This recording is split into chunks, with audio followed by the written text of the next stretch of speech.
Listen, and you will hear stories of beauty, strength, and inspiration.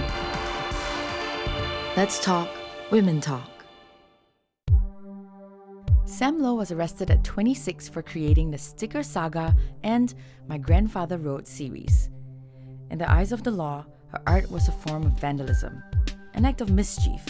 But to Sam, it was a way for her to reach out. 2 years since the arrest, the self-taught artist continues to redefine herself and the art that encompasses her life philosophies. Sam, thank you so much for spending the afternoon with us. I think what you're doing is really cool, and it's so nice to be able to find out more about how you think and kind of your philosophy and what your art is all about. How did all this start? Well, it really started when I founded a magazine called Recognition. I started in 2009, and it was actually a platform designed for local talent. There wasn't a lot of exposure for artists here. Why is it that it needed people with connections to get to places, but people who were just simply good at doing something were not able to get anywhere? And so I decided to create that platform and to focus on these people, to offer them a place for them to show what they've got and offer. And ever since then, I actually made it a point to be a 100% Singaporean website, featuring nothing but their work and interviewing them as well. I was just genuinely intrigued and curious because there was no lack of talent on our shores. Why is it that we don't really know much about them? And so through these interviews, I learned a lot more. I guess that opened my eyes to what is actually really going on. What is it that is what's really going on? Okay, when I first featured an artist, I actually really like either the technique or the concepts, but I was more drawn to the ideas that they had. I felt that there was something that was influencing everyone's work, and I found that it had a lot to do with our environment around us, our immediate environment, the peers, our society, and all these different varying factors that contributed to what they felt being a creative in the industry. So they were writing about a Singaporean in the Singaporean arts scene. Yeah, because essentially every artist or every artist, including musicians and everybody else who create something, they are inspired by things they're immediately surrounded by, and they tell their emotions and their feelings they put everything they are into their work. And that actually gave me a little bit of an insight as to what Singapore was like for them. And I took everything that they told me, broke it down, and wanted to post it back to the public. And that move to do that was actually triggered by this sudden thought, like, I may have this magazine, I may be putting out all these work that they are doing. Was that enough? So you felt like you needed to capture attention faster? No, it was more like what I was doing is not catching attention. I was trying to capture attention and stuff, but that's not it. Exposure is not enough. I remember covering some of that in my interviews as well with these artists. Someone said a very important point.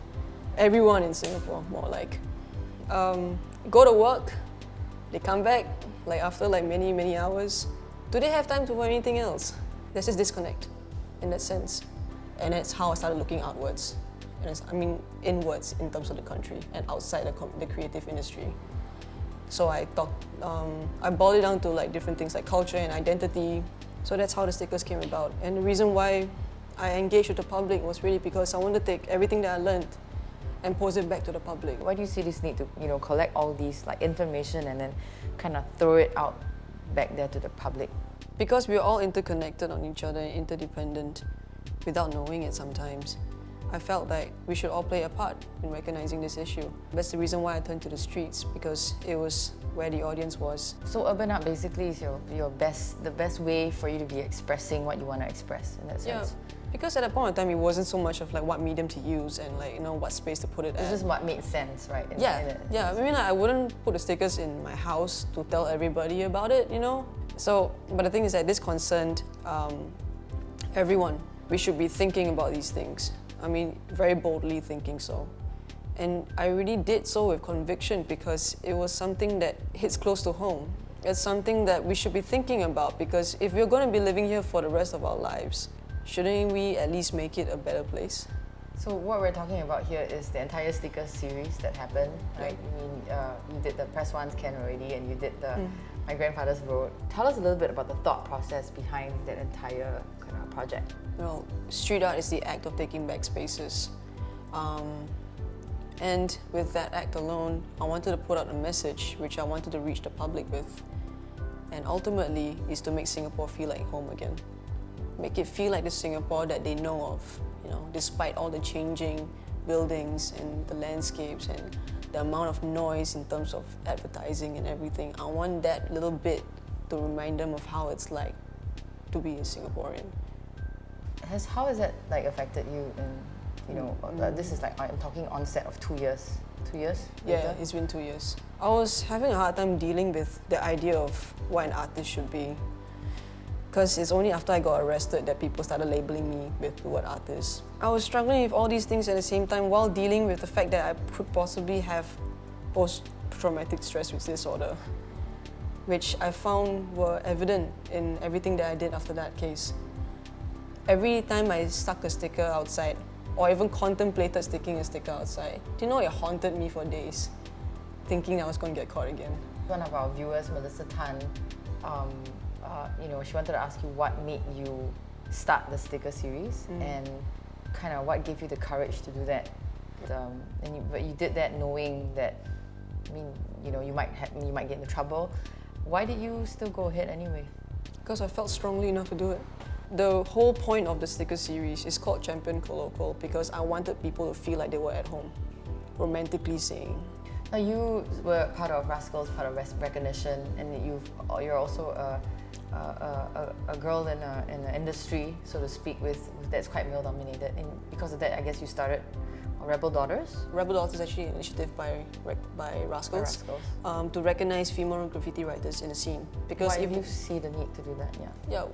It's really because there are hardly any female writers around, and in fact, a lot of female writers tend to disappear over time. But the thing is that when we came out with Rebel Daughters, we wanted to recognize these girls who are practicing it, and they're also very overshadowed, and we wanted to give them that platform to actually get out there as well. There are a lot of, I guess, young and upcoming artists or budding artists who are probably watching this and finding you a huge inspiration. So what advice would you have for them? Just do it, man. Just don't think about all the things that will hold you back. Just do it because you feel at peace if you do it. That's the strongest way of saying it. Have heart. There are also a lot of people out there who perhaps are not as who have something to say and are perhaps afraid of expressing it. And what would you want to say to them? Why are you afraid? Basically, that's that, man. Are you afraid of the law, or are you afraid of consequences?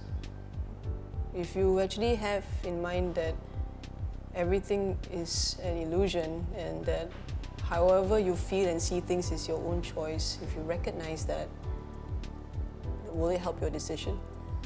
We've had a lot of viewers that have written in on our Facebook Cool. page.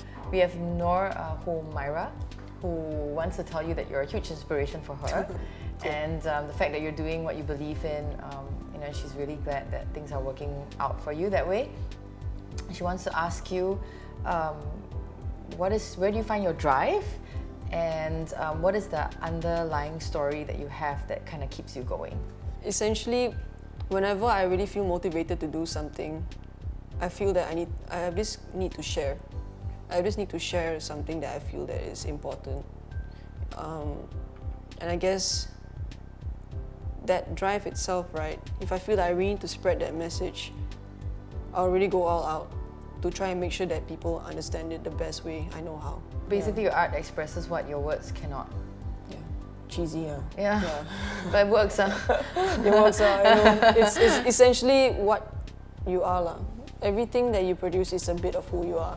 Another question from our viewer, Maya Menon, and she wants to ask you, do you feel like your creativity is curbed in a country like ours with such stringent rules? I think it challenges you even more. In fact, creativity itself cannot be curbed. If you think about it, creativity in itself, you will be able to find your way around it. That's what it is, essentially. Yeah, ideas are fluid. And I just have to ask you, what is empowerment to you? The acknowledgement that we are just this one little being in a hugely interdependent ecosystem. If we were to stop and recognize that, I feel that we will know that we have the freedom to do anything, not for your individual self, but for everyone. And that's ultimate empowerment. That's crazy. That's very cool. It's crazy. Well, thanks, Yeah. Sam. Thank you No, so much. thanks, for this. man. Yeah, no, Yeah. this has been wonderful. Thank you. Sam may not have planned to be an artist, but today she is mastering the art of art. Her story reminds us that sometimes life may not turn out to be how we planned it, but what's important is how we learn to embrace the surprises.